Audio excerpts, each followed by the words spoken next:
Hey folks, welcome to another video. We got a great one for you today. Didn't record one yesterday or Sunday, so we're gonna get into some deep dive of everything that's going on. I'm talking about moves that I'm making in the portfolio. I'm tracking my road to financial independence. The goal is 2 million. So we're gonna go ahead and get right into it and appreciate all of you for being here.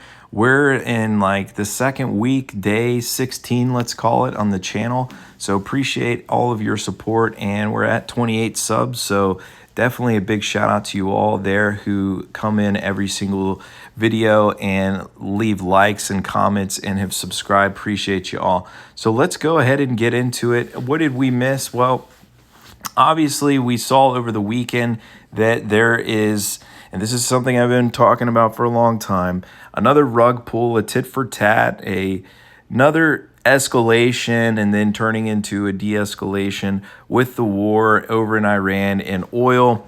I think, and this has been my position for a while now, this is going to be going on back and forth. And so what happened was stocks, they took a dump. My main account was down almost 10,000 yesterday.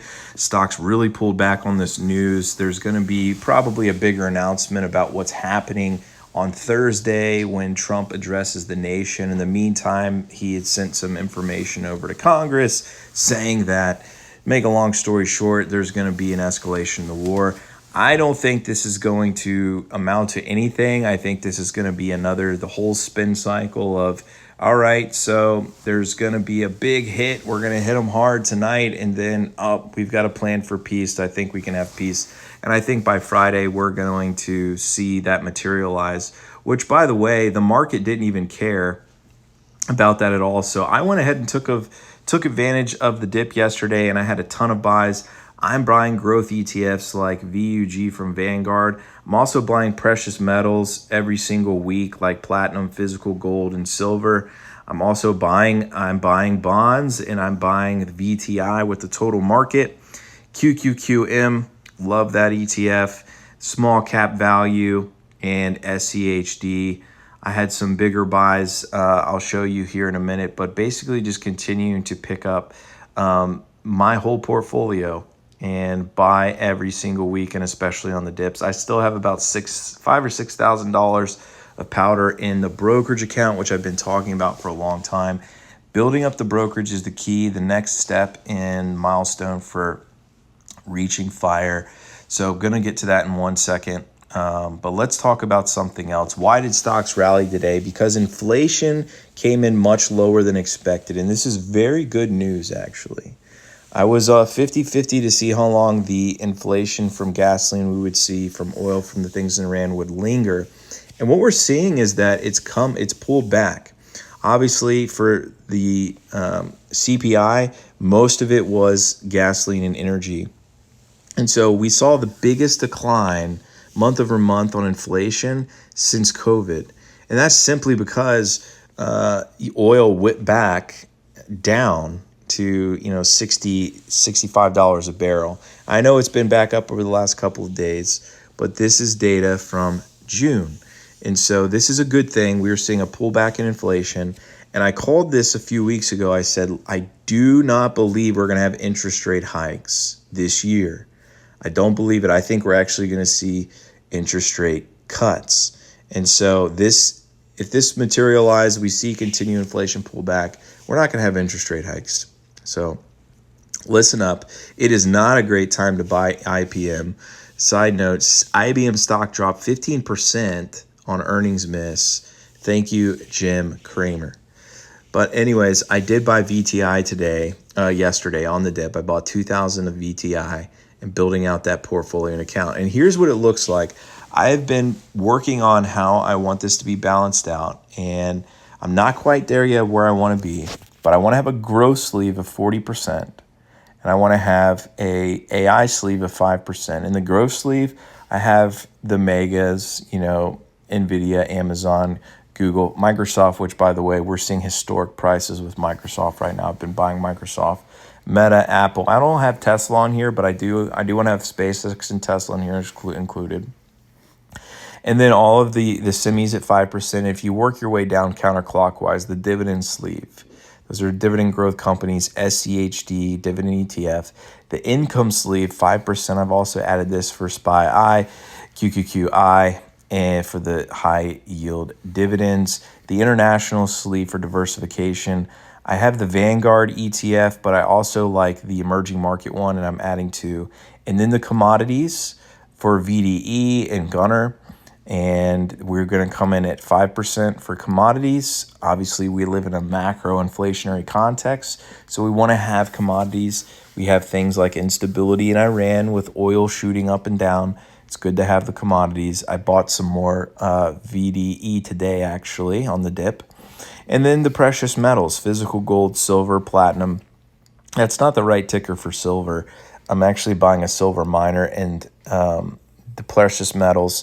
In one of my accounts when I was using M1, silver actually, when it was at all-time highs, was outperforming like my growth positions like Amazon. It was up over like 200%.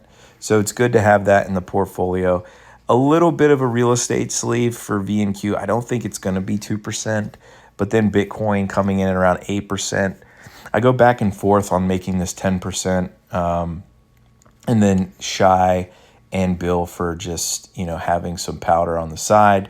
VU is the core at 10%, and it's currently actually VTI. I might switch it over to VU, but I really like VTI for the total market. And then QQQM, I don't think I'm going to go with SCHG. I'm probably just going to use QQQM, and that's it. So more or less, this is how I'm shifting towards the diversification of the portfolio. And I do realize, and someone left a comment the other day, there is some overlap here.